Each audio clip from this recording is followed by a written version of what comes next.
আসসালামু আলাইকুম। 18 বাংলার সংবাদে সবাইকে স্বাগত জানাচ্ছি। সাথে আছি নাজিয়াত শাহরিন। শুরুতেই বিআরবি কেবল সংবাদ শিরোনাম। বর্তমান সরকারের অধীনে সুষ্ঠু ও নিরপেক্ষ ভোট সম্ভব, 5 সিটি নির্বাচনী প্রমাণ, বললেন প্রধানমন্ত্রী। নবনির্বাচিত মেয়র কাউন্সিলরদের শপথ।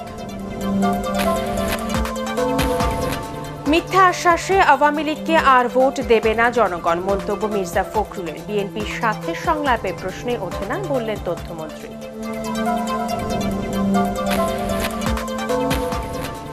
ভারত থেকে আমদানির পরপরই কাঁচামরিচের বাজার স্বাভাবিক, কেজিতে 200 টাকার নিচে।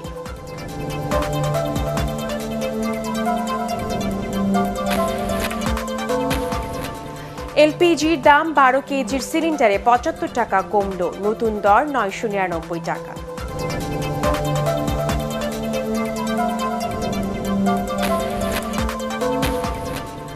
এবং 3 বছরের মধ্যে সর্বাধিক রেমিটেন্স, জুনে এসেছে প্রায় 24,000 কোটি টাকা।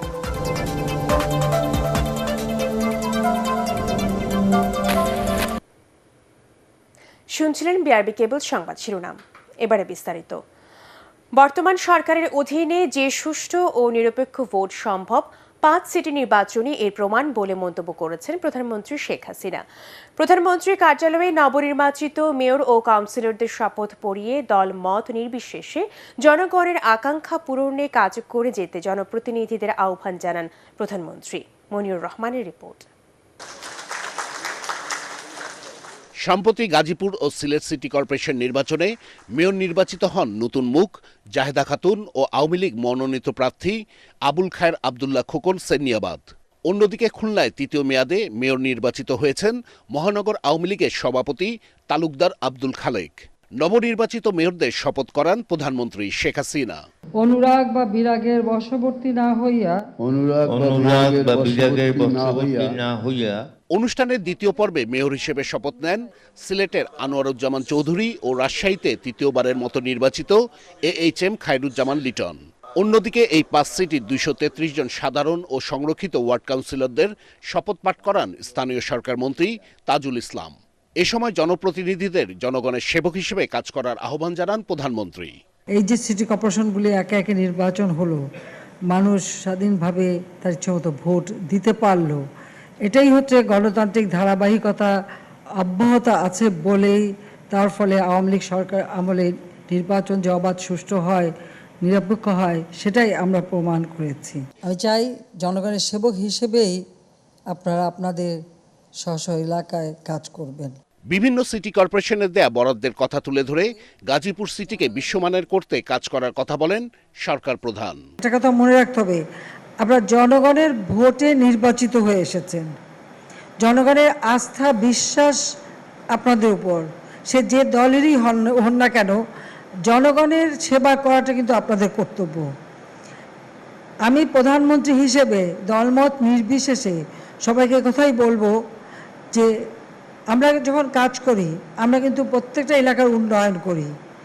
সেটা মাথায় রেখেই আপনাদেরকে আরও একটু আন্তরিকতার সাথে কাজ করার জন্য আমি অনুরোধ জানাচ্ছি। 5 সিটিতে ড্রেনেজ ব্যবস্থা, পয়ঃনিষ্কাশন ও সুপেয় পানি সরবরাহ নিশ্চিত করার উপর গুরুত্ব আরোপ করেন প্রধানমন্ত্রী। ডেঙ্গু প্রতিরোধে জনপ্রতিনিধিদের পাশাপাশি সবাইকে সচেতন হবার পরামর্শ দেন তিনি।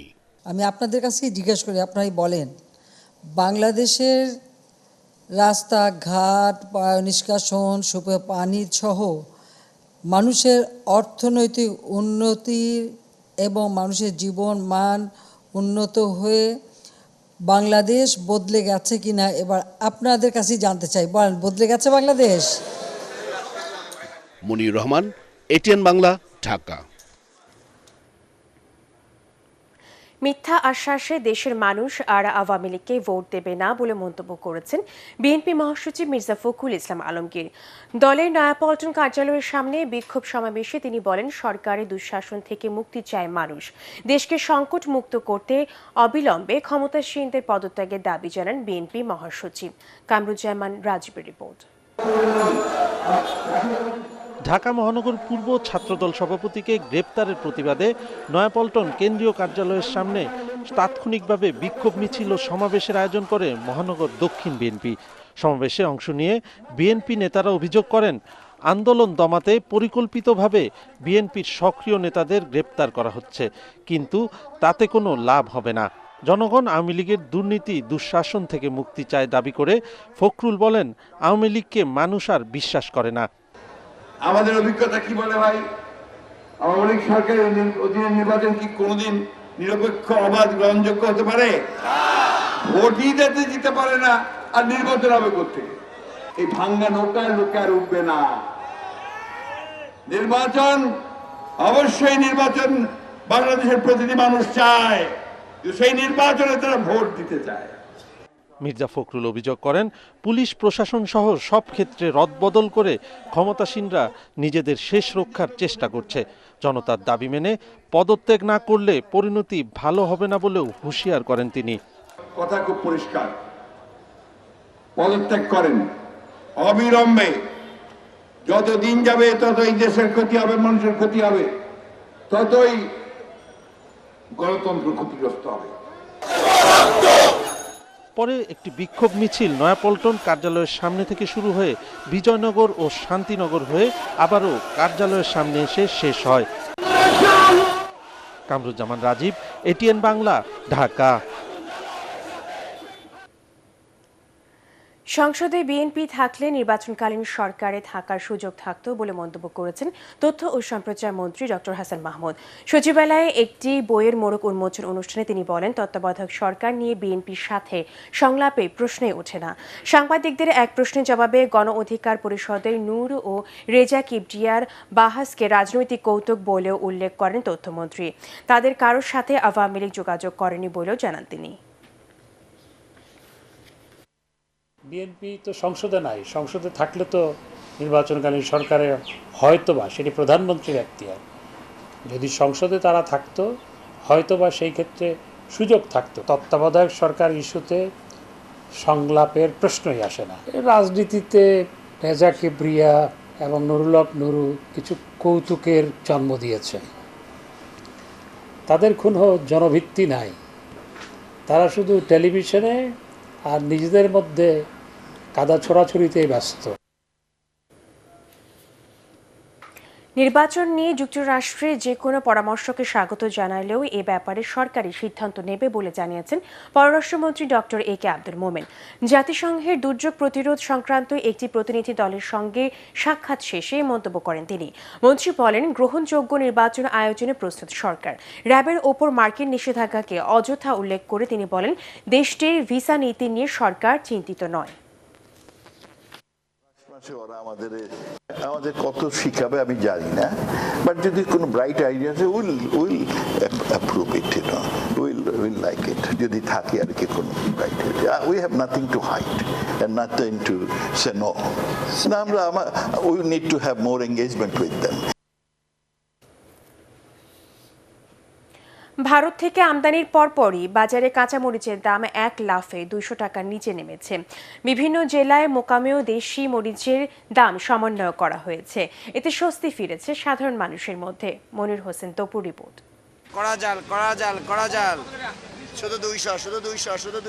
দুদিন আগেও অস্বাভাবিক ছিল মরিচের বাজার।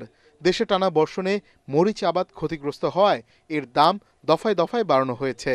দাম ক্রয় ক্ষমতার বাহিরে যাওয়ায় অনেকেই তা কেনা বন্ধ করে দেয়। এই পরিস্থিতিতে সরকার ভারত থেকে মরিচ আনার জন্য অনুমতি দেয়। আজকে কমছে এই জন্য আসছি, এদের আগে কিনেই নাই, খাওয়ার দরকার নাই মরিচ। বেশি দামে শুকনো মরিচ খাইছি, 400 টাকা কেজি তখন শুকনো মরিচ। আমি তো 1000 টাকা দিয়ে কাঁচা মরিচ কিনবো না। রোববার মধ্যরাতে রাজধানীর কারণ বাজারে 10 থেকে 15 গাড়ি ভারতের মরিচ এসে পৌঁছায়। এতেই এক লাফে এই পণ্যের ঝাঁজ কমে হয় 160 থেকে 170 টাকা কেজি, যা খোলা বাজারে বিক্রি হয় 200 টাকার মধ্যে। 10 গাড়ির মধ্যে নিচে আপনার 2000 বস্তা ঢুকছে কারণ বাজার। আমরা কিনছি 160, বেচতেছি 170।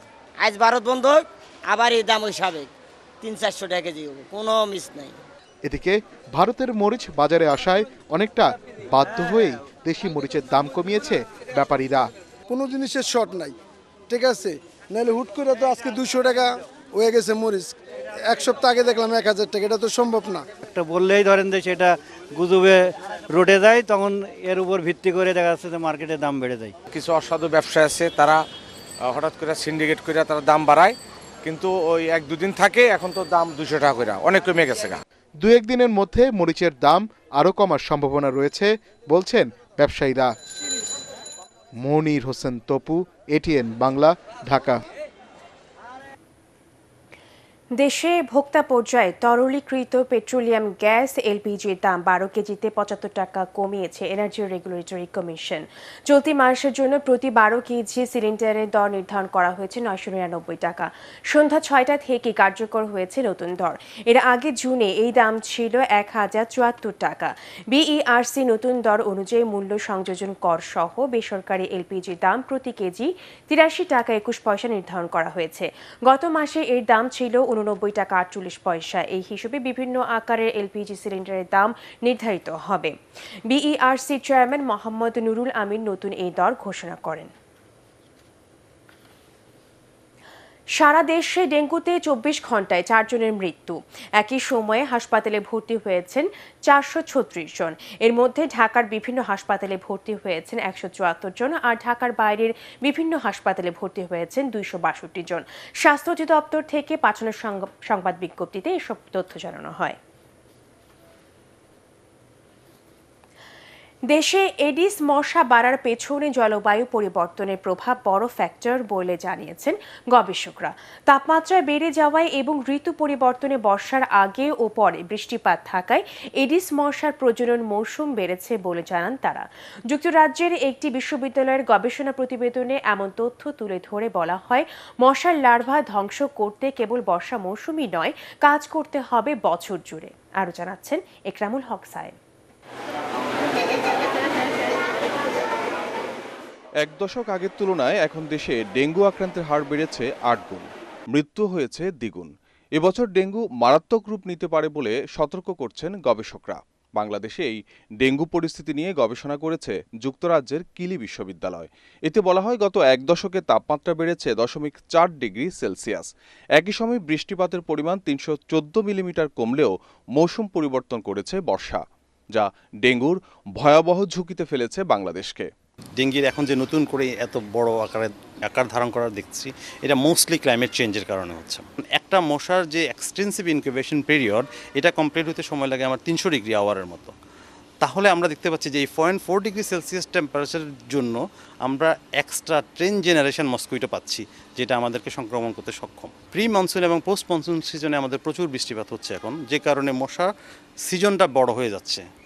ফলে আমরা পাচ্ছি যে এক্সটেন্ডেড ভেক্টর সিজন, যে কারণে বেশি সংক্রামিত রোগ সংক্রমণ সংখ্যা আমরা বেশি পাচ্ছি। এই গবেষক জানান, জলবায়ু পরিবর্তনের সাথে তাল মিলিয়ে এডিস নিধনের কার্যক্রম বাড়াতে হবে ঢাকা সহ বিভিন্ন শহরে। আমাদের এখন যে কন্ট্রোল হচ্ছে, এটা আমার ধারণা যেটা অনেক লেট হয়ে যাচ্ছে।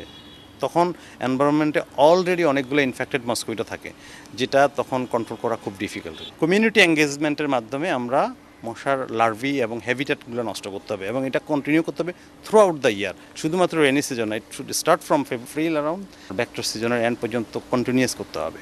এটা করতে পারলে আমরা দুইটা থেকে উপকার পাবো। একটা হলো মশার সংখ্যা কমাইতে পারবো, আর একটা হচ্ছে আক্রান্ত মশার সংখ্যা কমাইতে পারবো।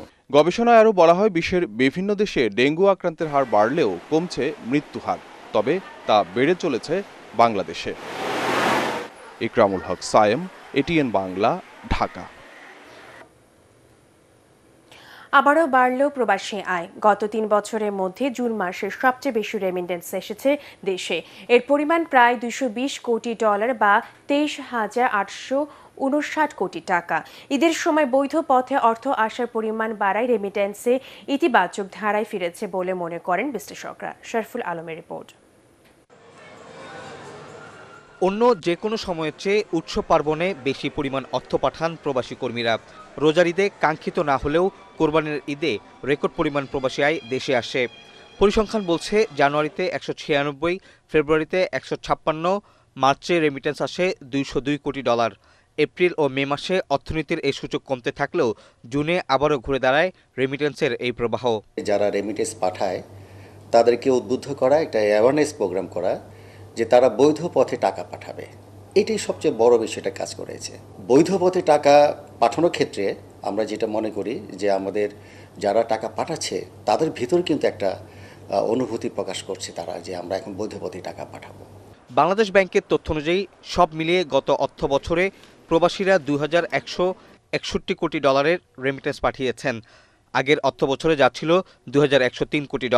সেই হিসাবে এক বছরে প্রায় $58 কোটি বা প্রায় 3% বেশি রেমিটেন্স দেশে এসেছে।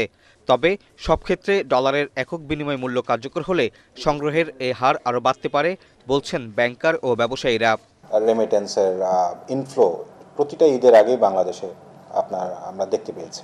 ব্যাংকে যে ডলারের দর এবং ব্যাংকের বাইরে যে ডলারের দর আছে, এই দুইটার মধ্যে যদি আমরা একটা সমন্বয় করে দুইটাকে কাছাকাছি পর্যায়ে নিয়ে আসতে পারি, রাজস্বের ব্যাপারগুলো আছে সেগুলো আহরণে আমাদের সুবিধা হয়।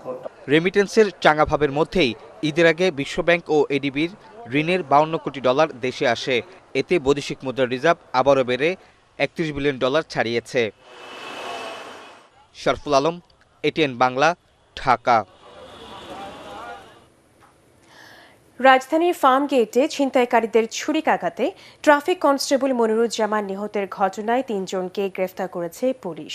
ডিএমপির মিডিয়া সেন্টারের সংবাদ সম্মেলনে এই তথ্য জানান অতিরিক্ত কমিশনার ডক্টর খন্দকার মহিদউদ্দিন। গত 48 ঘণ্টায় রাজধানীর বিভিন্ন স্থানে অভিযান চালিয়ে 145 ছিনতাইকারীকে গ্রেফতার করা হয়েছে বলেও জানানো হয় সংবাদ সম্মেলনে। জিএম তসলিমের রিপোর্ট। ঈদের ছুটি শেষে রাজধানীতে ফেরেন তেজগাঁও ট্রাফিক বিভাগের কনস্টেবল মনিরুজ্জামান তালুকদার। শনিবার ভোরে কর্মস্থলে যাবার পথে ফার্মগেট এলাকায় ছিনতাইকারীদের ছুরিকাঘাতে মারাত্মক আহত হন তিনি। সোহরাওয়ার্দী মেডিকেল কলেজ হাসপাতালে নেওয়া হলে কর্তব্যরত চিকিৎসকরা মৃত ঘোষণা করেন তাকে। ঘটনাস্থলের আশপাশের সিসি ক্যামেরার ফুটেজ দেখে পুলিশ 3 জনকে শনাক্ত করে। ঘটনার সময় কনস্টেবল মনিরুজ্জামানের ছিনতাই হওয়া মুঠোফোন ও মানিব্যাগ 48 ঘণ্টার অভিযানে উদ্ধার করে পুলিশ। পেছন থেকে একজন প্রথম থাইয়ে স্ট্যাপ করেছে, আরেকজন তখন আবার বাঁ হাতের যে আমাদের আর্ম যেটি এখানে স্ট্যাপ করেছে। তার কাছে একটা মোবাইল ফোন ছিল, একটা মানিব্যাগ ছিল, এটি তারা তখন সেখান থেকে নিয়ে গিয়ে এরা আলাদা আলাদা হয়ে গেছে। আমরা 3 জন আমাদের এই খুনের সাথে সংশ্লিষ্ট বলে প্রাথমিকভাবে আমরা পেয়েছি। রাজধানীর বিভিন্ন স্থানে অভিযান চালিয়ে গ্রেফতার করা হয়েছে 145 জন ছিনতাইকারীকে। 24 ঘন্টায় হয়েছে 114 জন, তার আগের 24 ঘন্টায় হয়েছে 31 জন। টোটাল 145 জন। 2 কোটির বেশি নগরবাসী যাতে নিরাপদ থাকতে পারে সে প্রচেষ্টা আমাদের অব্যাহত ছিল, সে শপথ অব্যাহত ছিল এবং সেটি অব্যাহত থাকবে। ঈদের দিন হাতিরঝিলে ছিনতাইকারীর কবলে পড়ে আহত হন ইন্ডিপেন্ডেন্ট টিভির প্রযোজক। বাড্ডায় ঘটেছে ডাকাতির ঘটনা। এইসব ঘটনায় আসামিদের শনাক্ত করেছে পুলিশ। যে কোনো সময় তাদের গ্রেফতার করা হবে বলেও জানান এই কর্মকর্তা। ঈদের দিন 29 তারিখ রাতে মধ্যরাতে আমাদের GM Taslim, ATN Bangla, Dhaka. Independent টেলিভিশনের আল আরাফা ইসলামী ব্যাংক অর্থ সংবাদ।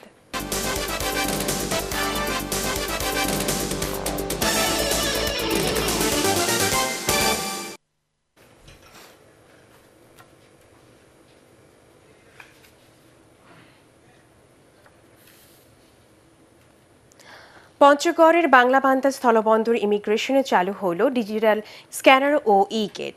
এতে ভারত, ভুটান ও নেপালের সড়ক পথে যাতায়াতকারীদের বিড়ম্বনা ও হয়রানি কমেছে, সময়ও লাগছে কম। বাংলাদেশি পর্যটকদের শিলিগুড়ি, দার্জিলিং, গ্যাংটক ভ্রমণ হয়েছে আরও সহজ।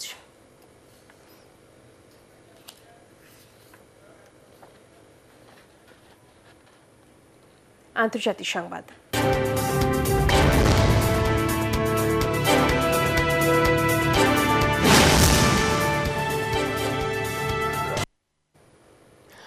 অবশেষে পবিত্র আল কোরআন অবমাননার নিন্দা জানালো সুইডিশ সরকার। এক বিবৃতিতে এ ধরনের কর্মকাণ্ডকে ইসলামে ফোবিয়া বা ইসলাম বিদ্বেষী মনোভাব বলে অভিহিত করে দেশটির পররাষ্ট্র মন্ত্রণালয় গত সপ্তাহে রাজধানী স্টকহোমের প্রধান মসজিদের বাইরে পবিত্র কোরআনের একটি কপি পোড়ানোর ঘটনা ঘটে। এই ঘটনায় মুসলিম বিশ্বে নিন্দার ঝড় ওঠে। ধর্মগ্রন্থের ভবিষ্যৎ অবমাননা এড়াতে ব্যবস্থা নেওয়ার আহ্বান জানায় বিভিন্ন আন্তর্জাতিক সংস্থা।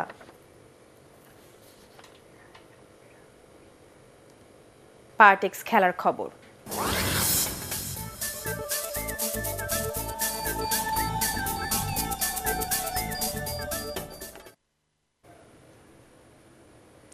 কলকাতা যাওয়ার আগে ঢাকা সফর করে গেলেন আর্জেন্টিনার বিশ্বকাপ জয়ী গোলকিপার এমিলিয়ানো মার্টিনেজ। সংক্ষিপ্ত সফরে তিনি প্রধানমন্ত্রী শেখ হাসিনার সঙ্গে সৌজন্য সাক্ষাৎ করেন।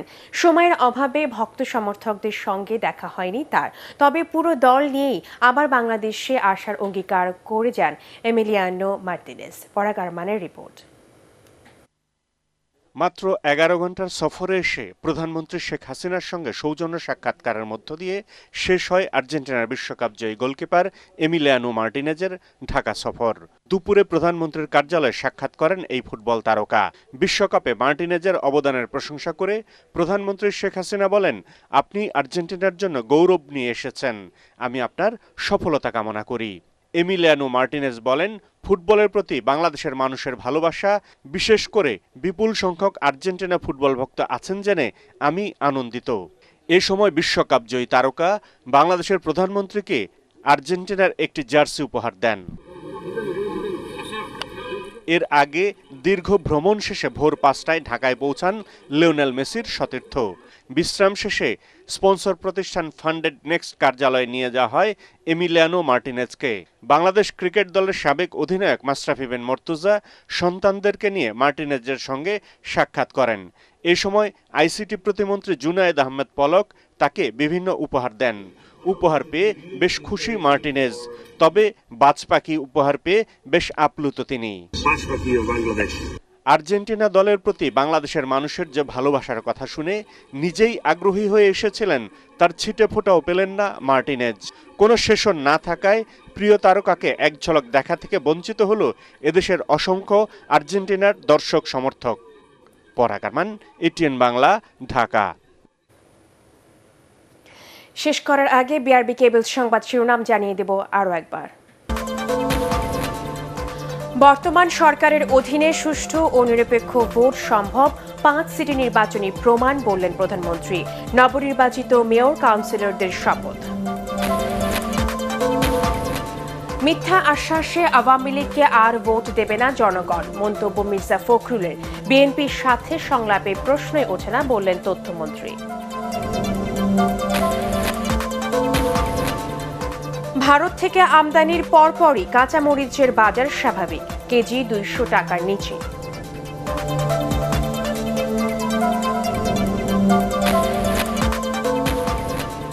এলপিজির দাম 12 কেজির সিলিন্ডারে 75 টাকা কমল, নতুন দর 999 টাকা।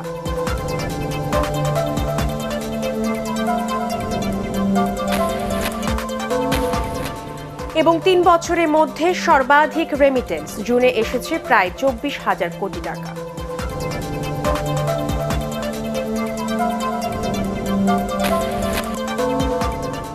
পরবর্তী সংবাদ দেখার আমন্ত্রণ জানিয়ে এখনকার মতো শেষ করছি। এটিএন বাংলার সংবাদ ইউটিউবে দেখতে ব্রাউজ করুন youtube/18 বাংলা নিউজ। ধন্যবাদ সবাইকে।